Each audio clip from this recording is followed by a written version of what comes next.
मैंने आयत करीमा की तिलावत की है खुतबे में, खुतबे के बाद। यंसुरकुमुल्लाहु फला गालिब लकुम, अगर अल्लाह तुम्हारी मदद करे तो कोई ताकत तुम पर गालिब नहीं आ सकती, कोई तुम पर गलबा नहीं हासिल कर सकता। ये एक जुमला कुरान पाक का इतना पावरफुल है, इतना पावरफुल है कि अल्लाह तुम्हारी मदद करे तो कोई गालिब नहीं आएगा। और अगर कोई गालिब आया हुआ है हमारे ऊपर तो इसका मतलब है कि तुम महरूम हो या हम महरूम हैं उस अजीम मदद से जिसका वादा कुरान में अल्लाह ताला ने फरमाया, वो हमारे अमाल की बुनियाद पर। मुर्शिद गिरामी हुजूर ताजुल शरिया रहमतुल्लाह ताला अलैह एक आयत की तफसीर फरमाते हुए हमसे कह रहे थे कि एक साहब आए और उन्होंने कहा कि हजरत हमारे गांव में बहुत फसादात हो गए, वायलेशन हो गया, लेकिन मुसलमानों को पकड़ पकड़ करके पुलिस ले जा रही है, 8-10 दिन हो गए, अभी तक थमी नहीं है ये गिरफ्तारियां। और वो बयान करते करते उन्होंने ये कहा कि ये सारी पकड़ धकड़ जो चल रही है इसकी सारी मुखबिरी मुसलमान ही करते हैं।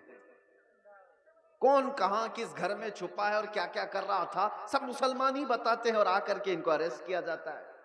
तब हजरत ने एक आयत पढ़ करके हमें बताया था, कुरान में अल्लाह फरमाता है वलन यजअलल्लाहु लिलकाफिरीना अलल मुमिनीना सबीला। अल्लाह कुरान में फरमाता है हरगिज हरगिज अल्लाह ताला काफिरों को ईमान वालों पर गलबा नहीं देगा, कभी नहीं। लन का लफ्ज है नफी ताकीद के साथ, हरगिज अल्लाह तबारक व तआला काफिरों को ईमान वालों पर गलबा नहीं देगा। हजरत फरमाते मगर ये कि किसी काफिर की मदद मुसलमान ही करे तो वो काफिर मुसलमान के रास्ते से दूसरे मुसलमान पर गलबा करेगा। बात समझ में आ रही है? एक मुसलमान को जरिया बना करके ही दूसरा कोई तुम्हारे घर पर हमला करेगा। आज के हालात पर मैं जो बात कर रहा हूं सुनो मेरे अजीजों, बहुत सारे मुसलमान अपना फ्यूचर आज बना नहीं पा रहे हैं, इनको पता ही नहीं है किसके साथ जाना है और किसका साथ देना है। हालात ऐसे हैं कि किसी और मुसलमान को गिराने के लिए एक मुसलमान किसी काफिर और मुशरिक की मदद पर भी राजी हो जाता है।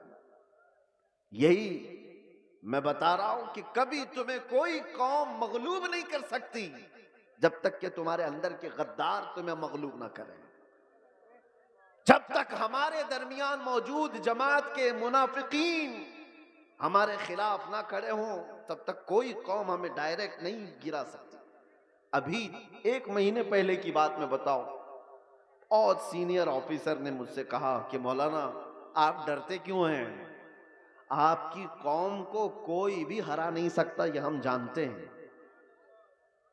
ये मैं सुनता था पहले, लेकिन डायरेक्ट सुना आपकी कौम को कोई कुछ नहीं कर सकता, आपकी कौम ही आपकी कौम को बर्बाद करती है, बाकी कोई नहीं कर सकता।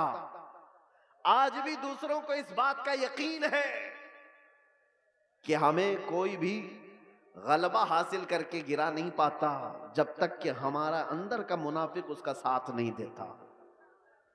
ये गद्दारों की जमात, ये मुनाफिकीन की जमात, मैं जानता हूं सैफी साहब यहां मौजूद है, मैं आपसे कह रहा हूं कि उस वक्त कैफियत क्या होती होगी। ये स्टेज पे मौजूद सारे उलमा, हमारी बिरादरी, उलमा बिरादरी, हम गिरफ्तार होकर के 200 लोगों के दरमियान हैं, पहरेदारी में कोई कसर नहीं छोड़ी जा रही है, कोई कसर नहीं छोड़ी जा रही है। सारे इर्द गिर्द हमारे अतराफ कुर्सियां लगाकर बैठे और सवालात पे सवालात, सवालात पे सवालात। और उस वक्त इन्वेस्टिगेशन करने वालों को कुछ लोगों के मैसेजेस आते हैं और कहते हैं ये मौलाना से ये भी पूछो, ये भी पूछो। क्लिपें हमारी काट काट करके भेजी जा रही हैं तकरीरों की कि इन्होंने यहां पर ये कहा, इन्होंने यहां पर ये कहा। वो बेचारे सवालात करने वाले वो कहते हमको तो आपके बारे में उतना मालूम नहीं था, ये इतनी सारी चीजें आ रही हैं। मैंने पूछा नहीं कौन है, लेकिन सामने वाले ने बताया कि फलां पीर साहब हैं, फलां मौलाना साहब हैं। मैं जानता हूं मेरे अजीजों, मैंने इससे कबल बड़े जज्बात में कहा था, वो भी जानते होंगे जिन्होंने ये सब काम किए हैं। हमारे दिल पर क्या गुजर रही थी उस वक्त, हमने सब अल्लाह उसके रसूल पर छोड़ दिया। लेकिन एक बात याद रखना, गद्दारों की जमात से कहता हूं, कल क़यामत होनी है और बारगाह मुस्तफा में हमें भी खड़ा होना है और तुम्हें भी खड़ा होना है। देखा जाएगा कि तुम किसके साथ खड़े होते और हम किसके साथ खड़े होते। देखा जाएगा। तुमने किसी एक आलिम को सिर्फ और सिर्फ नामूस रिसालत की बुनियाद पर सजा को तवील करने के लिए, साथ देने के लिए जासूसियों का माहौल बनाया था। कयामत तो होनी है, मौत तो आनी है, कब्र में भी जाना है। ये मत समझ लेना कि सब कुछ यहां पर है। चंद पैसों के लिए जो लोग अपना दीन बेचते थे, कुरान ने उनकी वईद में क्या क्या बयान फरमाया। ये वो लोग हैं जो यहूदी उलमा थे, यही तो किया करते थे। मालदारों को खुश रखने के लिए वो दीन का निजाम बदल दिया करते थे। अब देखना, जैसे जैसे ये सख्ता पावर में आज लोग हैं, हुकूमत में जो लोग हैं, मजबूत से मजबूत होते जाएंगे तो तूफान आएगा बहुत सारों के अंदर। कितने तो इधर से उधर निकलने लग जाएंगे कि भाई जिसकी लाठी उसकी भैंस, हमें भी उनकी बोली बोलनी पड़ेगी, हम भी उनके शाना बशाना रहेंगे तो कुछ हमारे भी काम हो जाएंगे। देखना और चंद दिनों के बाद, वो चाहे उलमा दिखने वाली जमात में से लोग हों या नेता बनने वाले लोग हों, ये सब वो चाटुगिरी करने वाले लोग इन तूफानों में अब किसके किसके साथ जाने लगेंगे और कौम की दलाली करने लगेंगे। देखना आप चंद दिनों के बाद। और ऐ कौम के गयूर नौजवानों, मोहब्बत मुस्तफा पर और नामूसे मुस्तफा पर तुमने जज्बात में आकर के जो नारे लगाए, इनका पास व लिहाज रखना। चाहे पूरी जमात के बड़े बड़े लोग किसी ऐसी जमात के साथ चले जाएं जो मेरे मुस्तफा के दुश्मन हैं, उन्हें मत देखो, उनकी दौलत ना देखो, उनकी सियासत ना देखो, उनके ऊंचे मर्तबे ना देखो। मैं गरीब ही सही, मेरे दामन में मेरे मुस्तफा की मोहब्बत काफी है। इस पर कायम रहना। तुम्हारे घर छप्पर के हैं, तुम्हारे इलाके बाढ़ से डूब जाते हैं, बहुत सारे मामलात हैं, इस पर राजी रहना, लेकिन ईमान का सौदा कभी ना करना, नामूस है मुस्तफा का सौदा कभी होने नहीं देना। ऐसों की जमात से अपने आप को बचाए रखो जो दीन का सौदा करते हैं। मेरे अजीजों, एक बात मैं कह रहा था, मौलाना अभी जो चंदा कर रहे थे एक मस्जिद ही के लिए, लोग मजाक उड़ाते हैं हमारा। सुन्नियों के जलसे देखो चंदे कर रहे होते हैं, हर भाई करेंगे ही ना, हमारे पास सऊदी रियाल थोड़ी ना आते, हम तो गरीबों से ही बना रहे हैं जो कुछ भी बना रहे हैं। हमारे पास कौन सी हुकूमत है, ना सऊदी है, ना कतर है, ना कोयत है, कुछ नहीं है। हो सकता है तुम्हारे पास डॉलर भी आते हो, रियाल भी आते हो, पाउंड भी आते हो, तुम्हारे आकाओं से सब आता होगा। ये गरीबों की बस्ती में जो आता है इनकी मेहनत मजदूरी की कमाई से ही आता, और इसीलिए रियालों पर पलने वालों से डर कौम को, दुनिया को नहीं है, इन गरीबों की बस्तियों से लोगों को डर है कि इनकलाब पैसे के लालचियों से नहीं आता, ये ईमान पर जिंदा रहने वाली गरीब कौम से इनकलाब आता है। गुरबा से दुनिया डरती है। आपको पता है कैसर और किसरा की ताकत का अंदाजा लगा सकते हो। कैसर कहते थे रोम के बादशाह को, किसरा कहते थे ईरान के बादशाह को। ये उस जमाने की बात कर रहा हूं जब तकरीबन पूरी दुनिया में दो बड़े सुपर पावर हुकूमतें थी। Super power, Persian empire, Roman empire. Roman empire कैसर, पर्शियन एम्पायर किसरा। ये मेरे मुस्तफा करीम सल्लल्लाहु ताला अलैहि वसल्लम के जमाने की बात कर रहा हूं। और जब हुजूर पाक के जमाने से थोड़ा सा जमाना आ गया, सिद्दीक अकबर का, फारूक आजम का, मदीने से ये सहाबा की जमातें निकली थी और ये बात कर रहे थे कैसर और किसरा से मुकाबले की। सोचो, सीमांचल के गरीब लोग, बस्तियों में रहने वाले, जिनके यहां पक्की सड़क भी ना हो, और वो गांव के रहने वाले अगर ये कहे हम अमेरिका से लड़ने वाले हैं, रशिया से लड़ने वाले हैं, तो दुनिया मजाक ही तो करेगी। दुनिया क्या कहेगी?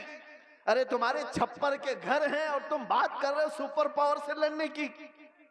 बिला तशबी बिला तमसील, सहाबा कराम जिस वक्त ये बात कर रहे थे कि कैसर और किसरा को भी हम फतह कर लेंगे, रोम और ईरान को भी फतह कर लेंगे, मक्का वाले ठट्टा मार करके हंसते थे। जिनके पांवों में चप्पल नहीं, जिनके कपड़ों पे पैबंद लगे रहते हैं, जो 10 लोग एक खजूर पर पूरा दिन गुजारते हैं, ये वो मोहम्मद अरबी के गुलाम है। रोम और ईरान फतह करने की बात कर रहे हैं, मजाक उड़ाया जाता था। लेकिन तारीख की सच्चाइयां बताती हैं वो मजाक करने वाले देखते रह गए, देखते रह गए। सहाबा की जमाअत, वो फाका कशी पर रहने वाले, एक पैबंद लगा जुब्बा पहनने वाले, बगैर चप्पल के कई कई लंबे मील तक सफर करने वाले सहाबा जब निकले थे तो कैसर और किसरा को घुटने टेकने पर मजबूर कर दिया था। उमर फारूक रज़ी अल्लाह ताला अन्हु के जमाने में वो वक्त आया था कि जब किसरा की हुकूमत भी तहोबाला हो गई, कैसर की तमाम सल्तनत की रानाइयां खत्म हो गई और फिर परचम इस्लाम लहराया था। तो आज तक ईरान पर जो इस्लामी हुकूमत का गलगला है आज तक मौजूद है। मैं आपसे कहता हूं कि दुनिया ने हमेशा ये देखा है मोहम्मद अरबी सल्लल्लाहु ताला अलैहि वसल्लम के गुलामों में इनको कमजोर देखा गया है, इनको गरीब देखा गया है, फटे पुराने कपड़ों में देखा गया है, उलझे बालों में देखा गया है। लेकिन जब इस कौम को जलाल आता है तो बड़ी बड़ी हुकूमतों के तख्ते पलट जाते हैं। इसी को इकबाल ने कहा था, इसी को इकबाल ने कहा था, निकल करके सहरा से जिसने उलट दिया था तख्ते रोमा को, सुना है कुदसियों से मैंने कि वो शेर फिर होशियार होगा। सुना है कुदसियों से मैंने कि वो शेर फिर होशियार होगा। ऐ सुन्नियों, घबराने की जरूरत नहीं, मायूस होने की जरूरत नहीं, अपने आमाल बदलने की जरूरत है, अपने अखलाक बदलने की जरूरत है, ईमान की मजबूती लाने की जरूरत है। हमारे पास बचा क्या है? अभी जो चीज बची है वो मोहब्बत मुस्तफा, नबी करीम सल्लल्लाहु ताला अलैहि वसल्लम पर मर मिटने वाली जो कैफियत है, ये दुनिया की सबसे अजीम दौलत अल्लाह ने तुम्हें अता की, इसको बचाए रखो। ये भी अगर खत्म हो गई तो चलती फिरती लाशें हैं और कुछ भी नहीं बचा। हाँ, आपका एक सवाल है, आपका एक सवाल है। जैसे हमसे भी कहते थे लोग, बहुत बोलते थे, गिरफ्तार होकर के गए, जेलों के पीछे पड़े रहे, कोई पुरसाने हाल नहीं, धक्के खाते रहे, कैसी कैसी जगहों पर बैठते रहे, क्या ये इज्जत की बात है? मेरे अजीजों, ये गिरफ्तारियां ये हमारे आबाओ अजदाद की सुन्नत है। हाँ, जेल कैद ये सारी चीजें नई बात नहीं है। तारीख उठा करके देख लो तो बड़े बड़े बुजुर्गान दीन इस मंजिल से गुजरते चले गए और सब ये तो छोटी मंजिल है, इससे बड़ी मंजिल फांसी की आती है। वहां तक भी उलमाए रब्बानीन पहुंचे हैं और कभी उन्होंने ये नहीं कहा हमारे इस रास्ते पर चलने की वजह से हमें सजा मिल रही है, बल्कि फांसी के फंदे को चूम करके भी वो कहते थे हक तो ये है कि हक अदा ना हुआ, हक तो ये है कि हक अदा ना हुआ। हमारे असलाफ किराम में आपको पता है इमाम अहमद बिन हम्बल को 300 कोड़े मारे गए थे हक बात के लिए। और आपको पता है हजरत इमाम मूसा काजिम इमाम जाफर सादिक के बेटे हैं, अहले बैत के बड़े इमाम हैं। 7 साल तक एक खलीफा ने आपको ऐसी जेल में रखा कि आपने सूरज नहीं देखा था। 7 साल फिर जहर दे करके कैद खाने में ही मार दिया गया। इमाम मोहम्मद बिन हसन अस्करी 20 साल तक जेल की जिंदगी गुजार रहे। हजरत अहमद फारूकी सरहिंदी मुजद्दिद अल्फसानी 8 साल तक ग्वालियर की जेल में बंद रहे। अल्लामा किफायत अली काफी, इनायत अहमद काकोरवी, फजले हक खैराबादी, ये वो उलमाए रब्बानीन है जो अपने हक बयानी की बुनियाद पर जेल की सजाएं काटते रहे। लेकिन ये बात इसलिए मैं कह रहा हूं, जेल की सजाएं काटने के बाद न दीन पर कुछ फर्क आया न ईमान पर कुछ फर्क आया, इसलिए कि हमारा मानना यह है इस्लाम जिंदा होता है हर करबला के बाद। इस्लाम जिंदा होता है हर करबला के बाद। कुर्बानियां अगर देने का वक्त आए तो कुर्बानियां दोगे या नहीं दोगे? हुजूर पाक सल्लल्लाहु ताला अलैहि वसल्लम के नाम पर आजमाइशें आएंगी तो उन आजमाइशों के लिए तैयार रहोगे कि नहीं रहोगे? बस मैं ये नहीं कहता कि कुछ करने के लिए, जाने के लिए, उठने के लिए, बस बात इतनी है कि संभाले रखो अपने ईमान को और उलमाए रब्बानीन अपना काम करते रहे, हक बोलना ना छोड़ें, किसी जालिम के दबाव में आकर कभी भी वो अपनी जुबान को गूंगी ना करें, बल्कि वो हक बयान करते रहें। परेशानियां आएंगी, मसाइब आएंगे, ये तुम्हारे मरातिब को और बढ़ाते चले जाएंगे। किसी सेठ की चापलूसी में हक बयानी से आप दूर ना भागें, इसलिए कि सेठ न तुम्हें रिस्क देता है न तुम्हें हयात देता है। अल्लाह रब्बुल इज्जत रज़्ज़ाक़ हकीकी है, वही हयात व ममात का मालिक है। उलमाए रब्बानीन को भी ये चाहिए कि हालात ज़माना को देखें जरूर, लेकिन हक बात से आप अपनी जुबान को न रोकें, इसको चलते रहने दें। अल्लाह की गैब से मदद होगी और कौम के अंदर ईमान जिंदा रहेगा, कौम के अंदर बेदारी बाकी रहेगी। और अगर ये चुप हो गए तो कौम का एक बड़ा हिस्सा बुज़दिल बन जाएगा, कौम का एक बड़ा हिस्सा बुज़दिली का शिकार हो जाएगा। चंद उलमाए रब्बानीन ही सही, इन्हें चाहिए कि वो अपनी कुर्बानियों के लिए तैयार रहें। हमने रोटियां बहुत खाई हैं हुजूर के नाम पर, जलसे बहुत कर लिए हैं। लोग उलमा को आज जो नवाजते हैं, चाहे वो एक नजराने का छोटा सा लिफाफा ही क्यों ना हो, ये ना समझें कि आपकी टोपी दाढ़ी की वजह से, बल्कि मुस्तफा करीम की निस्बत की वजह से सारी कौम आपको नाइबे रसूल समझती है। हुजूर के नाम पर हमें मिल रहा है, खा रहे हैं। आप नीचे बैठे, हम ऊपर बैठे हैं। ये ऊपर बैठना भी मेरे हुजूर की निस्बत की वजह से। ये मिंबर उलमा को जो दिया जाता है इसलिए कि नबी पाक के नायब है, और जब हुजूर पाक की बात आए तो आए काए ना किया करें। उलमा को चाहिए कि वो अपना हक अदा करें, अपना हक अदा करें। और हमने देखा है चंद वो लोग मसलहत और हिकमत की बात करते हुए हमें डराते हैं। मेरे अजीजों, मसलहत अपनी जगह पर, हिकमत अपनी जगह पर। क्या इमाम हुसैन को मसलहत नहीं मालूम थी? करबला में जाने के वक्त उनको हिकमतें नहीं मालूम थी जो 72 लोग अपने खानदान के लेकर शहीद हो गए? दीन पर कभी ऐसे मामलात आए तो मेरे अजीजों, उलमा का सबसे पहला ये नंबर है कि कौम आप एक कदम बढ़ाते हैं तो ये 100 कदम आगे बढ़ने को तैयार है। आपको सिर्फ एक जुबान कहने की देर है। कौम तो बेचारी बेपना मोहब्बतों के साथ जान देने के लिए भी कुर्बान है। मैं अक्सर एक बात कहा करता हूं, आज से 4 साल पहले मैंने दिल्ली में उस पाखंडी को जो मुबाहले का चैलेंज किया था, और आपको पता है हमारा ऐलान पूरी दुनिया भर में फैला था कि हम आग में कूदने जा रहे हैं।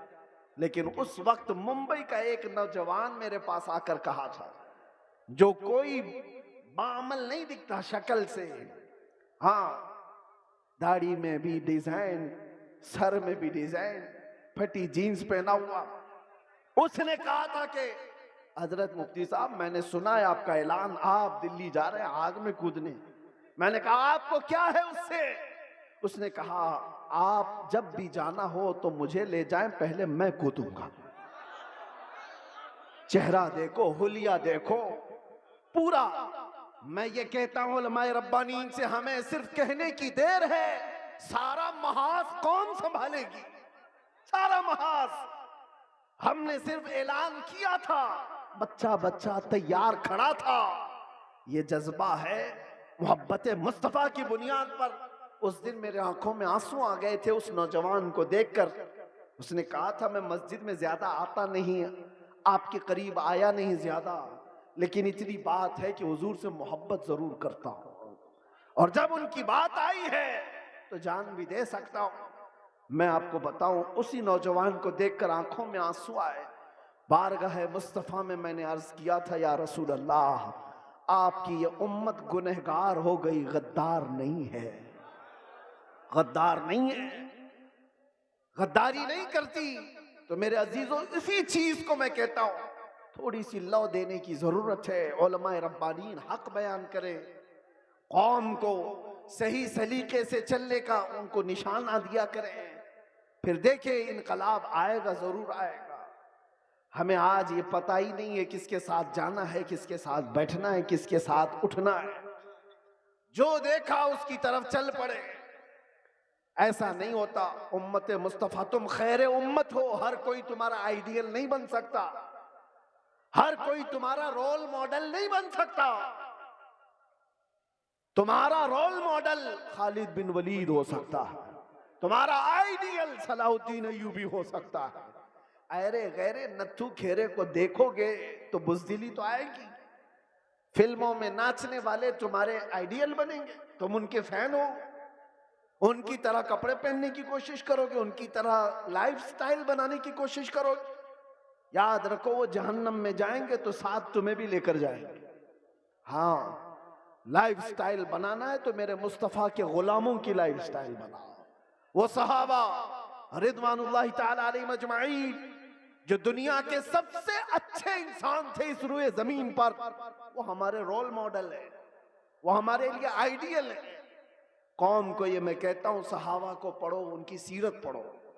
रोजाना इंटरनेट का जमाना है, सर्च करो मेरे नबी पाक सल्लल्लाहु ताला अलैहि वसल्लम के सहाबा की सीरत। आज से ये पाबंदी कर लो कि कम से कम 100 सहाबा की सीरत, उनकी तारीख में पढ़ के रहूंगा। मेरे अजीजों, मिल जाएगा आपको सब कुछ, और फिर देखना आपकी जिंदगी में इनकलाब कैसे आएगा, कितनी चेंजिंग आएगी, कितना बदलाव आएगा। 24 घंटे में 18 घंटे तो फेसबुक के रील्स वगैरह देखने में गुजार देते हो, इंस्टा के रील्स देखने में गुजार देते हो, फेसबुक के वीडियोस देखते हुए यूट्यूब में मगन रह जाते हो। काश उसका आधा वक्त तुम रसूलुल्लाह के दीवानों को पढ़ने में लगाओ, फिर किसी और चीज की तुम्हें जरूरत ही नहीं। मेरे अजीजों, इतने बड़े जलसों की भी तुम्हें हाजत नहीं पेश आएगी। तुम अपनी जिंदगी को मेरे नबी पाक के गुलामों को पढ़ करके खुद समझ जाओगे, क्योंकि मेरे आका ने फरमाया अस्हाबी कन्नुजूम बिअय्यिहिम इक्तदैतुम इह्तदैतुम। मेरे सहाबा सितारों की मानिंद हैं, तुम जिसकी भी पैरवी करोगे हिदायत पा जाओगे, जिसके पीछे भी चलोगे तुम हिदायत पा जाओगे। आज के हालात की बुनियाद पर बुज़दिली जो आ रही है उसको खत्म करने की मैं बात कर रहा हूं, दोनों तरफ, यहां से भी और वहां से भी, दोनों जगह से। और उन सेठों से भी मैं कहता हूं जिनको अल्लाह ने थोड़ा माल दिया है, तुम अपने माल का गलत इस्तेमाल ना करो। और किसी के पास माल आ गया है तो सबसे पहला वो क्या काम करता है, उलमा पे हुकूमत जमाने की कोशिश करता है। वो चाहता है कि सारे मौलाना मेरे इशारे पर चले। ये सारे सेठों का मिजाज बनता चला गया। मौलाना साहब मस्जिद में वही बयान करेंगे जो मैं चाहूंगा। तुम्हारा दीन चलाओगे कि मेरे मुस्तफा का दीन? और जिन लोगों का ऐसा मिजाज बनेगा वो मेरे मुस्तफा की शरीयत नहीं चला रहे, अपनी तबीयत चला रहे हैं, उनका ठिकाना भी बहुत बुरा होगा। वो अंजाम समझ करके चले। माल आने के बाद, पैसा आने के बाद उलमा की जुबानों को रोक लगाने के लिए अपने माल का, अपने पावर का इस्तेमाल ना करें। हाँ, उनसे रिक्वेस्ट करें, इल्तिजाएं करें कि आप इस मौजू पर कहें, इस मौजू पर, लेकिन बंदिशों के साथ। अरे कितने तो ऐसे हैं, हमारे पास एक मामला ऐसा अभी दूर दराज के इलाके का आया। एक इमाम साहब को हक बयानी करने पर उनके कपड़े फाड़ दिए गए, उनको मारा गया, मिंबर से उतारा गया। किस वजह से? कि उनकी तबीयत की बात नहीं कर रहे थे मौलाना, शरीयत मुस्तफा की बात कर रहे थे। तुम सूद खाते रहोगे और उलमा नहीं बयान करेंगे, शराब पीते रहोगे उलमा नहीं बयान करेंगे, चोरी करते रहोगे उलमा नहीं बयान करेंगे। अगर तुम्हें तुम्हारी बुराइयों के बारे में बताने से बुरा लगता है तो डॉक्टर के पास भी मत जाना। वो तुम्हारी बीमारियों को जब बताता है तो क्या थप्पड़ लगाते हो? जब तुम्हें वो कहता है कि तुम्हें बुखार हो गया है, पेट में अल्सर हो गया है, तो क्या थप्पड़ लगाओगे? गिड़गिड़ाने लग जाओगे, डॉक्टर साहब इलाज कर दो, जल्दी से अल्सर निकाल दो। यही काम जब उलमा तुम्हारे साथ करे, रूहानी बीमारियां तुम्हें लगी हैं, तो तुम्हारे दिल में रिक्कत तारी हो जाना चाहिए और सोचना चाहिए, आओ उनके पास, कहो कि हमें इन बीमारियों से आजाद कराओ, इन गुनाहों से, इन बीमारियों से, इन बलाओं से हमें आजाद कराओ। लेकिन उल्टा है, पैसों का जोर ऐसा कि उलमा की दाढ़ियां खींच ली, उनके जुब्बे खींच लिए, उनकी इज्जतों पर उंगलियां उठाने लग गए। ये मिजाज बदलो मेरे अजीजों। और आज जलसों के सिलसिले में एक और बात मैं कह के जा रहा हूं, इंतजामिया जितने जलसे करते हैं, बाहर से आने वाले शायर, बाहर से आने वाले मुखर्रिर, ये सारे अपनी जगह पर, तुम अपनी मस्जिद के इमाम को अगर खुश नहीं रख सकते तो इन जलसों को क्या हासिल है? इन जलसों का क्या हासिल है? लाखों रुपए जमा करते हो और ये सब पे खर्चा करते हो, मस्जिद का इमाम 5,000 के लिए तरस जाता है। मोहल्ले के इमाम को समझते हो कि ये तो घर की मुर्गी है, दाल बराबर, इसको तो चलाया जा सकता है। वो तुम्हारे साथ साल के पूरे दिन रह रहा है, हम तो आधा घंटा 1 घंटा आकर के जा रहे हैं। जो साल भर तुम्हारे साथ खिदमतें कर रहा है, उसका दिल ज्यादा खुश रखो। अगर वो मुतहर्रिक नहीं होता तो तुम्हारे पास दीन का मिजाज आता कहां से? तुम्हारे बच्चे कुरान पढ़ते कैसे? अगर वो मेहनत ना करे तो अलिफ से बा तक ना आए बच्चों को, तो फिर सबसे पहला हक है उसका। ये मिजाज भी बिहार हो कि कहीं पर भी हो, मैं ये देना चाहता हूं, हम नजराने के लिए नहीं आते। एक बात याद रखें कान खोल करके, बहुत सारे लोगों ने मैं बना रखा होगा, मैं आज ऐलानन ये कहता हूं, हमारे नाम पर कोई दलाली ना करे, हमारा कोई एजेंट नहीं है जलसों के लिए। हम तारीख के लिए बहुत सारे लोग फोन करते हैं, और कितनी हमारे पास ऐसी खबरें आई कि फला ने तारीख दिलाने के नाम पर 50,000 ले लिए, 1 लाख ले लिए। कौम से मैं कहता हूं किसी को 1 रुपया भी देने की जरूरत नहीं। अल्लाह रब्बुल इज्जत ने हमें जितना अता किया वो बहुत है, बहुत है। मैंने जलसों को कभी भी जरिए माश नहीं बनाया है, अल्लाह शाहिद है, अल्लाह शाहिद है। किसी भी जगह हमने कभी कोई डिमांड नहीं किया। हाँ, खुशियों के साथ, मोहब्बतों के साथ लोगों ने जो दिया रख लिया, अलग बात है। कभी किसी से तकाजा किया हो तो मेरे सामने खड़ा होकर के बता दे, कभी नहीं। ये बात इसलिए कर रहा हूं कि अल्लाह तबारक व तआला ने जो अता किया वो बहुत है। हम अपने पैसे से सफर का खर्चा भी निकाल सकते हैं और आकर के बगैर किसी चीज के जा भी सकते हैं, हमें किसी चीज की हाजत नहीं। लेकिन आज से मैं कहता हूं, मकामी उलमा को पहले खुश रखो, अगर वो खुश रहे तो दीन का मिजाज बना रहे। और अगर उनको इस हालत में रखे हो कि उनको देखो तो लगे कि यतीम है, बेसहारा है, लावारिस है, किसने इनकी हालत बना रखी है? ये जेबों पर लोगों की नजर क्यों डालने लग गए? तुमने खुश नहीं रखा। तनख्वाहों में कटौती ऐसी करते चले गए कि उनको एक एक पाई के लिए तरसाते रह गए। मैं जानता हूं कई इमाम ऐसे हैं जो मस्जिद के दिए हुए छोटे से घर में अपनी पूरी जिंदगी गुजार कर चले गए, मदरसे में मुख्तसर सी तनख्वाह पर 40 साल पढ़ाते रह गए। ये सारे खिदमात उनकी अपनी जगह पर। हाँ, कुछ लोग अगर बिगड़े हुए हों तो उलमाए सू हो सकते हैं, मैं उनकी वकालत नहीं कर रहा हूं, कौम का मिजाज बदलने की बात कर रहा हूं। कौम का भी हमें बुलाने की कोई आजत नहीं, हम अपनी जगह पर बैठे, जहां से तकरीर करेंगे फैल जाएगी, आ जाएगी आप तक।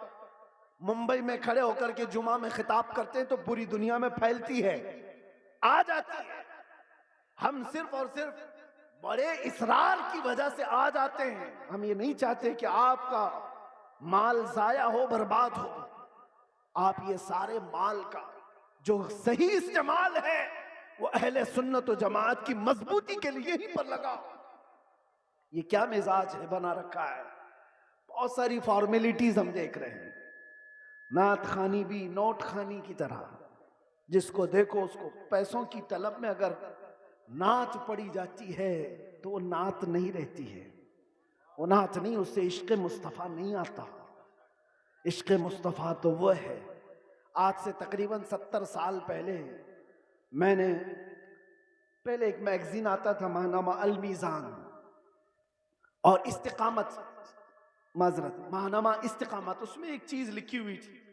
बड़े उलमा बैठे हुए थे, एक शायर नाते मुस्तफ़ा पढ़ रहा था और उसके शेर का मफहूम ऐसा कुछ था, एक तरफ काबा है, एक तरफ गुंबद खजरा, दरमियान में मैं हूं, इधर जाऊं कि इधर जाऊं। 18 मरतबा उसने एक ही मिसरा पढ़ा, 18 मरतबा।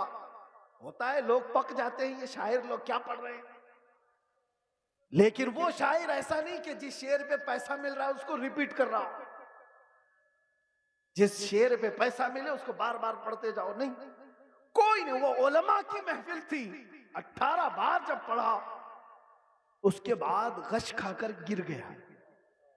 उलमा इकराम बैठे हुए, वो उठाने के लिए आए तो देखा उनकी रूह परवास कर चुकी थी। ये नाते मुस्तफा है। पहुंचा वहीं पर जिसकी मदहसराई कर रहा था, और यहां तो लोग हुल्लड़बाजी कर रहे होते हैं। ये नात नहीं है। नात खानी को नात खानी रखो, नोट खानी मत बनाओ। तुम्हारे पैसे संभाल रखो, देने का इतना शौक है तो बाद में क्यों अलग से ले जा करके नहीं देते। ये उछालना क्या है, ये मुजरा करना क्या है, ये तमाम चीजें क्या है। लोगों को देखा गया है, उनके पास गड्डियां हैं, वो एक साथ देना नहीं चाहते, छुट्टे छुट्टे निकाल निकाल कर, ताकि पूरी दुनिया उनके माल के नजारे देखे। वो अपनी तमाम चीजों की नुमाइश चाहते हैं। मेरे अजीजों, इस मिंबर रसूल को इन तमाम चीजों का खेल ना बनाओ। ये पाक मिंबर है। बुजुर्गाने दीन ने जैसा इस मिंबर को रखा था वैसे ही रखा जाए। मेरे एक उस्ताद फरमाया करते थे, जलसे के 3 रुकन होते हैं, याद रख लीजिए। 3 रुकन हैं, एक इंतजामिया, एक स्टेज के मुकर्रिर, ये 2 गए, तीसरे ऑडियंस, सुनने वाले लोग। तीनों के अंदर अगर इखलास हो तो उस जलसे की धमक पूरी दुनिया में पड़ जाएगी। इखलास हो तो उसके अंदर ताकत और पावर बढ़ जाएगा उस जलसे के अंदर। इखलास कैसे? जलसा कराने वालों का भी इखलास हो कि हम अल्लाह उसके रसूल की रजा के लिए कर रहे हैं, कंपटीशन के लिए नहीं, पैसा जमा करके खाने के लिए नहीं। जलसा किया तो बाकी का पैसा हजम कर लिया, इसके लिए नहीं, इखलास हो। दूसरा रुकन ये मुकर्रिरीन का है, वो पैसा लेने के लिए ना आए हो, वो अल्लाह उसके रसूल की बात कौम तक सुनाने के लिए आए, उनके दिल में इखलास हो। तीसरा, सुनने वाले भी सर्कस देखने ना आए हो, एंटरटेनमेंट करने ना आए हो, वो अपना घर बार छोड़ करके अल्लाह उसके रसूल के लिए आए हो। जब ये तीनों अरकान में इखलास होता है तो वो जलसा पावरफुल हो जाता है, रूहानियत से भर जाता है। फिर वहां से कहा हुआ हर जुमला ताकतवर होता है, वरना हजारों जलसे क्यों नहीं फायदा देते, क्यों नहीं देते? कहीं तो कोई मिस्टेक है, कहीं गड़बड़ है, इनकी इस्लाह की जरूरत है। कंपटीशन में जलसे ना करो। तारीख लेने वाले लोगों की कतार है, यहां भी बहुत लोग आए होंगे, पहले मिले भी और अब मिलने वाले भी होंगे।